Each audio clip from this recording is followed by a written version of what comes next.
Så det bästa för Sveriges säkerhet och svenska folkets säkerhet är därför A melhor coisa para a segurança da Suécia e dos suecos é se juntar à OTAN e fazer isso junto com a Finlândia.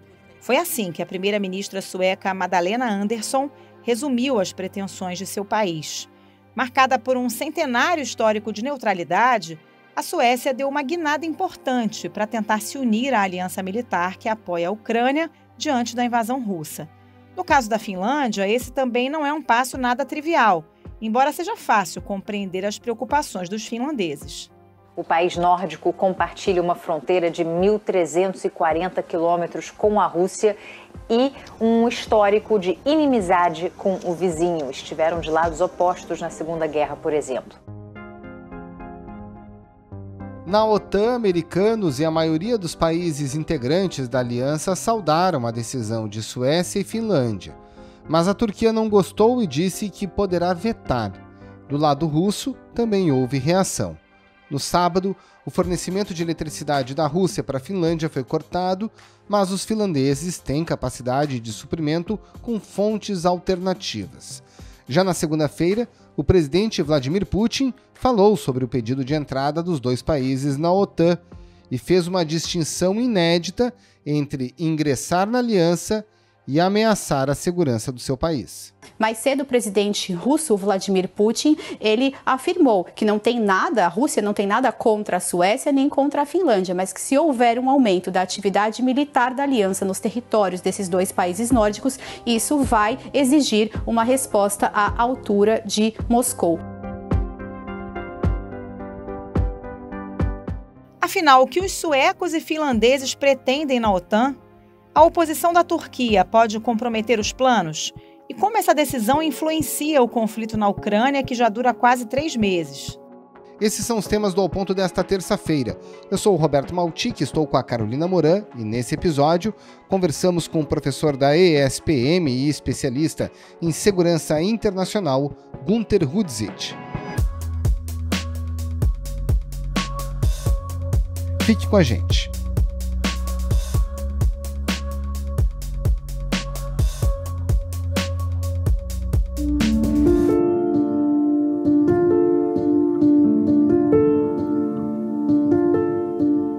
Professor Günter Hudzic, na sua avaliação, do que trata esse pedido de entrada da Finlândia e da Suécia na OTAN, países que são reconhecidos historicamente pela palavra neutralidade? Isso está mais para proteção mesmo ou para provocação? Olha, Roberto, tá para proteção. O que a gente precisa entender, e na verdade a gente não pode esquecer, é que desde o fim do ano passado, início desse ano, o governo americano vinha acusando o governo russo de que ele invadiria a Ucrânia e ele dizia que não, que ele estava preparando só exercícios militares e invadiu. Ou seja, uma prática que a gente julgava já esquecida, ultrapassada desde a Segunda Guerra Mundial. E se for realmente analisar com mais atenção, essa guerra começou em 2014, não começou agora. Em 2014 houve a anexação da Crimeia, por uma outra forma, o que muitos teóricos chamam de uma guerra híbrida, que não teve esse combate assim como nós temos agora. Mas se você perguntar para qualquer ucraniano quando começou essa guerra, eles vão falar 2014. Espalhada pela Crimeia, a bandeira russa mostra que os separatistas já não se consideram mais parte da Ucrânia. Então, a anexação de território, algo que a gente julgava, algo do passado, que nós lutamos a Segunda Guerra Mundial para justamente não acontecer isso, voltou a acontecer, e isso alarmou todos os países que não são parte da OTAN. Por quê? Porque poderia acontecer com eles. Ficou muito claro que se você não estiver debaixo do guarda-chuva nuclear americano, você pode sofrer o mesmo destino da Ucrânia. Então, como você bem colocou, essa mudança de postura e de atitude da Finlândia e da Suécia não é pouca coisa. É uma mudança na cultura, principalmente da Suécia, que desde o final do século XVIII sempre se procurou colocar como neutra, e que, diante do que o presidente Vladimir Putin fez, Só restou agora buscar apoio junto aos outros países europeus. Agora, professor, antes da gente se aprofundar nas implicações desse movimento, vamos falar da Turquia, porque o presidente turco, Turquia é país membro da OTAN, disse textualmente que não vai aprovar esse ingresso dos dois países e é preciso unanimidade, né, entre os 30 países da OTAN para aprovar um novo membro. O que está por trás desse movimento turco? Eles buscam algum tipo de contrapartida ou realmente tem razões para impedir a entrada da Suécia e da Finlândia? Olha, o presidente Erdogan vem fazendo um jogo duplo junto ao Ocidente e à Rússia há anos. Então, quando essa notícia foi, publicada, não me surpreendeu. Não me surpreendeu porque ele já fez isso na época de grandes movimentos de refugiados sírios querendo chegar na Europa e ele forçando os europeus a ajudarem economicamente a Turquia, senão ele deixava passar de porteira aberta. Então, esse governo turco tem esse duplo padrão. Ora ele está próximo do Ocidente, ora ele está próximo da Rússia. Ele, por exemplo, comprou a bateria antiaérea S-400, que é a mais moderna russa. Devido a isso, o ex-presidente Trump retirou a Turquia do desenvolvimento dos caças F-35. Já tinham pilotos turcos treinando nos Estados Unidos. Então, esse duplo padrão turco, que ele sempre está tentando tirar vantagem dos dois lados, dependendo das circunstâncias, é que fez com que o governo finlandês, no domingo, já dissesse: vamos conversar, vamos ouvir as partes. Hoje o governo sueco já disse que está enviando emissários para Ankara para conversar, ou seja, os emissários europeus sabem que vem uma negociação econômica, muito provavelmente econômica, porque a economia turca está em queda livre. Está com uma inflação de mais de 50%, desemprego altíssimo, desvalorização da lira turca. Portanto, está dentro desse padrão que o presidente Erdogan vem fazendo nos últimos anos. Por isso, até de uma certa naturalidade com que finlandeses e suecos reagiram. Agora, o presidente Erdogan foi categórico e dizia: nem precisa vir para cá porque não vai ter papo. É isso mesmo ou de repente ele só está aumentando, digamos, o seu poder de barganha? Eu acredito que ele não vai querer se indispor com toda a Europa e com todo o Ocidente. Tá? Porque essa decisão de entrada de Finlândia e Suécia é um processo que vem sendo discutido entre os europeus. Talvez ele esteja bem ressentido de não ter sido consultado nesse processo. Eu acredito que ele esteja tentando aumentar o seu cacife para a negociação, porque por mais que a OTAN precise da Turquia também, ela tem uma posição estratégica muito importante para a organização, a Turquia também depende muito da OTAN. Então, não só militarmente, mas economicamente do Ocidente como um todo. Então, eu ainda acredito que seja uma tentativa de melhorar o seu cacife de negociação. Agora, a justificativa oficial da Turquia é um suposto apoio desses países aos curdos, o Partido dos Trabalhadores do Kurdistão, que é considerado uma organização terrorista pela Turquia. Sim, como vários curdos tiveram que fugir da Turquia por causa da repressão, perseguição e morte que o governo turco vem fazendo há anos frente aos curdos, vários pediram asilo, inclusive a países neutros, justamente para fugir de uma possível extradição para a Turquia. Então, você tem aí hoje o choque dessa mudança de interesses, inclusive para os curdos. Agora me responda, o que é ser terrorista? Isso é uma definição política. Quer dizer que os curdos não têm feito ataques terroristas? Tem. Mas todo governo que quer buscar uma legitimidade para reprimir mais fortemente qualquer grupo vem usando desde 2001 essa expressão, grupo terrorista, porque aí, entre aspas, acaba a discussão se ele tem legitimidade ou não para reprimir. Então, eu vejo muito mais isso como essa desculpa oficial turca do que efetivamente que a partir de Finlândia e Suécia, grupos curdos venham conseguindo organizar esses atentados. Agora, vamos supor que esse impasse seja superado em mais ou menos tempo, e aí olhando apenas para o lado russo, né?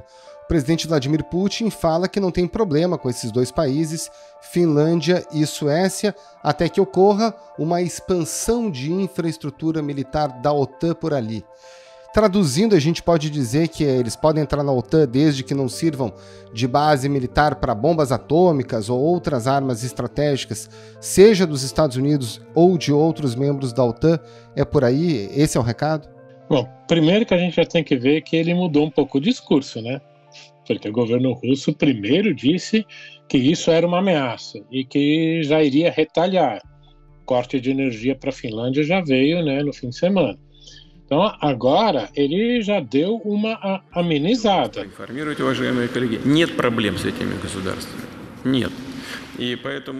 Até porque sabe que não tem muito o que fazer, né? Deve ter pesado melhor, o governo russo deve ter pesado melhor quais as opções que ele tem à disposição nesse momento. Então, ao colocar isso, ok, eu vou aceitar, mas não coloquem tropas e bases militares americanas nesses países. O grande problema é que todos esses estão querendo justamente tropas americanas em seus territórios, porque é o guarda-chuva de proteção desses países. Muito provavelmente não deva ocorrer uma mudança, estacionamento dessas tropas permanentemente nesses territórios.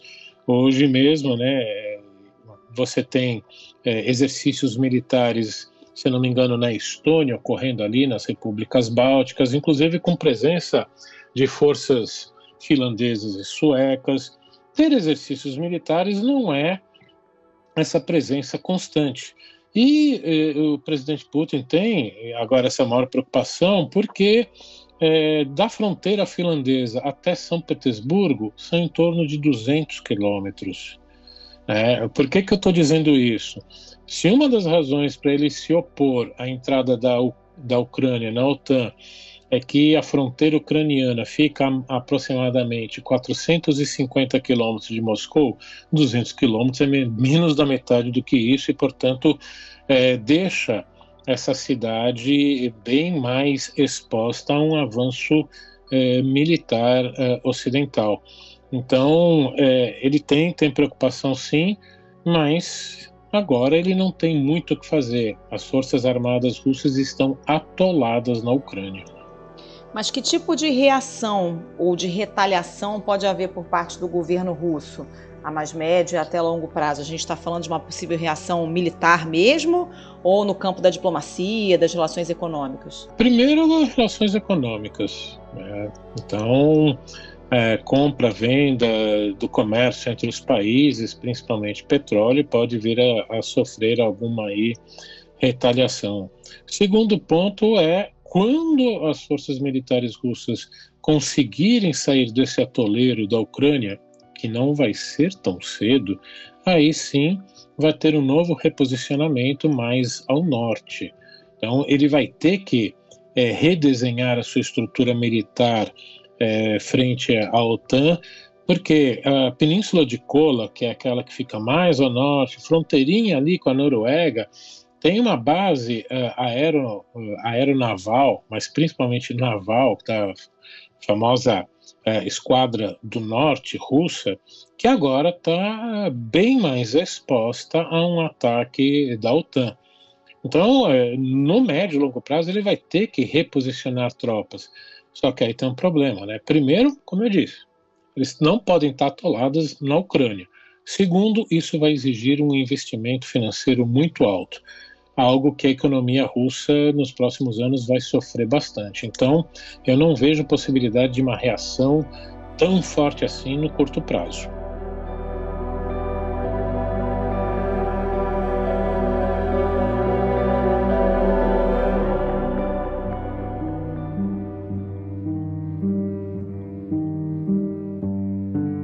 Pesquisas mostram que desde a invasão da Ucrânia em fevereiro, o apoio público à adesão do país nórdico à Organização do Tratado do Atlântico Norte chegou a quase 80%.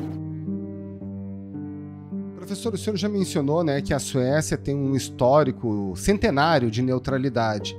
Agora, falando um pouquinho mais da Finlândia, a relação da Finlândia com a Rússia, com a União Soviética, não é uma relação integralmente de paz, né? Ali já houve invasão. Como é que é essa relação desses dois países que aparentemente são bem diferentes, mas estão bem próximos um do outro, né? Bom, essa história aí está sendo lembrada muito porque em 1939, quando estava começando a Segunda Guerra Mundial, o ditador soviético, né, Joseph Stalin, resolveu invadir a Finlândia numa tentativa de instalar ali um governo fantoche pró-Moscou. E se deu muito mal. Foram praticamente 3 meses de guerra, em que a Finlândia, num país muito, mas muito menor, conseguiu infligir centenas de milhares de vidas para o exército soviético. Stalin teve que entender que não conseguiria derrubar o governo, mas ele acabou tomando um pedaço da Finlândia com alguns recursos minerais bastante importantes para qualquer indústria de armas. Então, o governo finlandês, entendendo essa realidade, negociou a paz, ele conseguiu manter sua soberania, mas com esse vizinho tão forte, acabou aceitando essa neutralidade, que serviu muito bem à Finlândia durante praticamente esses últimos 80 anos, porque pôde se concentrar aí no desenvolvimento econômico-social, principalmente a partir dos anos 80, justamente pela neutralidade. E com isso, as lideranças políticas dos dois países até já tiveram relações bem próximas. O atual presidente finlandês é o líder ocidental que mais vezes e mais próximo é de Vladimir Putin. Então, essa mudança agora é realmente bastante significativa do ponto de vista finlandês. É uma mudança na percepção das suas relações com esse vizinho tão gigantesco. Agora, professor, do ponto de vista da OTAN, a entrada de Suécia em Finlândia é também estratégica do ponto de vista geográfico, mas também de infraestrutura? Lembrando que a Suécia, por exemplo, fabrica caças, é um grande exportador de armas, apesar dessa política aí de neutralidade, né?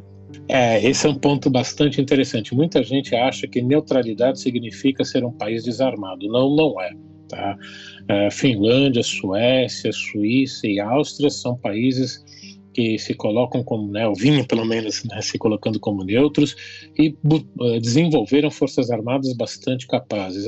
No caso finlandês, o exército finlandês não é grande, mas todo finlandês recebe treinamento militar e sabe que tem que ter uniforme e equipamento militar pronto para responder a qualquer invasão do país, e por isso consegue mobilizar de 200 a 300 mil homens em questão de 2 dias. Então, isso já é significativo. Tem equipamento militar de pontas e, como você disse, a Suécia mais ainda. O grande problema para a Suécia, por exemplo, agora é que ela vai ter que começar a concorrer mais com os fabricantes do restante da Europa e dos Estados Unidos, porque ela não vai poder só comprar praticamente equipamento sueco. Mas as Forças Armadas suecas, em alguns equipamentos, melhores até que vários países europeus. Então isso traz um agregado muito importante.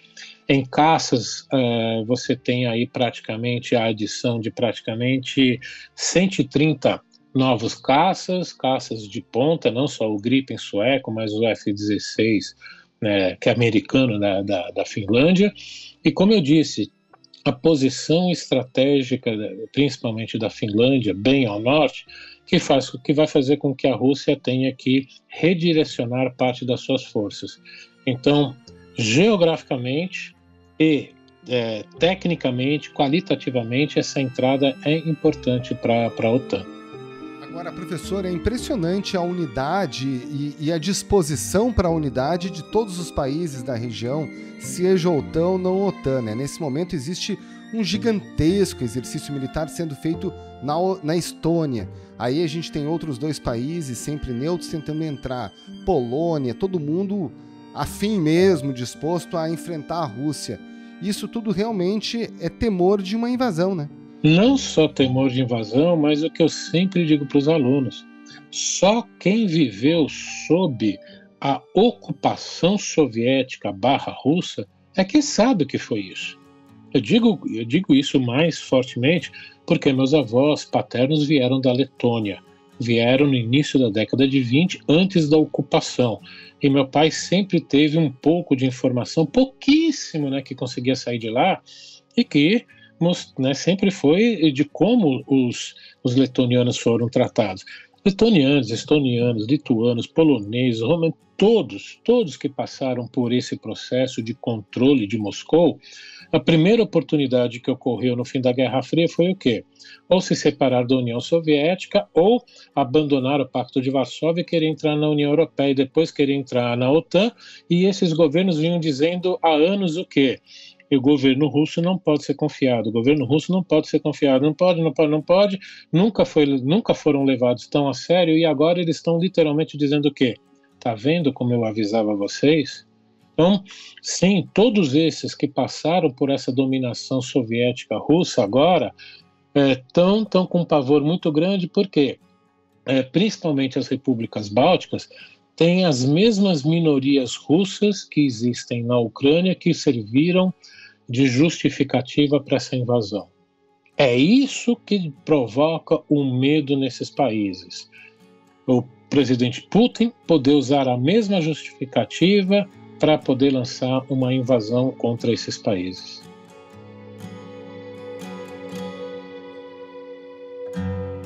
Pois é, né, professor? E tudo isso acontece em um momento singular dessa guerra na Ucrânia, dessa invasão russa na Ucrânia, né? Os últimos relatos indicam uma enorme dificuldade dos russos justamente na região de Donbass, na qual eles concentraram todos os esforços depois, entre aspas, de desistir de Kiev, né? A própria OTAN nesse momento já cria cenários de uma eventual possível derrota russa. Isso é discurso ou realmente o senhor acha que a Rússia pode perder a batalha, inclusive no leste da Ucrânia? E mesmo que não perca, surpreende a forma como os ucranianos estão lutando nessa região? Olha, estão surpreendendo o mundo.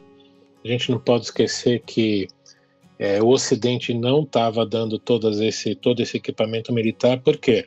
Porque acreditava que em 48 horas, 72 no máximo, o governo ucraniano iria cair. Com isso, as forças armadas ucranianas não iriam conseguir operar, né, militarmente, por não ter uma liderança política. Quando isso não ocorreu, aí o Ocidente começou a jogar tudo que podia e não podia para os ucranianos lutarem, e eles estão, assim, realmente surpreendendo. À medida que avançam em Kharkiv, os militares ucranianos encontram vestígios de combate e destroços de veículos russos. A cidade já não está nas mãos das forças russas e há 5 dias que não é alvo de bombardeamentos. Eu arrisco dizer de novo que com uma grande ajuda de militares americanos. Isso vai ser negado eternamente, nós não vamos ver nenhum militar americano com uniforme lá, muito menos com nenhuma insígnia, nada, mas um país que em 2014 as Forças Armadas não existiam de verdade, eram Forças Armadas só no papel, conseguir em praticamente 7 anos transformar em como se transformou, não foi sozinho, tá? Então, o que eu quero dizer com isso? Você tem aí a presença ali dos militares americanos que estão dando todo esse apoio e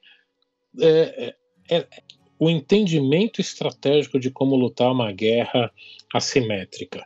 e agora está caminhando para uma guerra mais de igualdade de artilharia. Isso fez com que as tropas russas se perdessem, não conseguissem avançar, não são aquilo que o mundo imaginava. E no meu entendimento, estão atolados, vão continuar atolados por muito tempo, e eu não acho que podem perder. Na verdade, elas não podem perder, porque se começar a perder, é aí que tem o perigo, no meu entender, de que o governo Putin pode partir para o uso de uma arma nuclear. Então, eu acredito sim que o governo americano não vai querer efetivamente que perca, porque aí você teria esse cenário que ninguém, né, espera que aconteça, a utilização de uma arma nuclear. Professor Gunter Rudze, muito obrigada pela participação, bom trabalho para o senhor. Grande abraço, professor. Eu que agradeço a oportunidade. Bom dia a todos.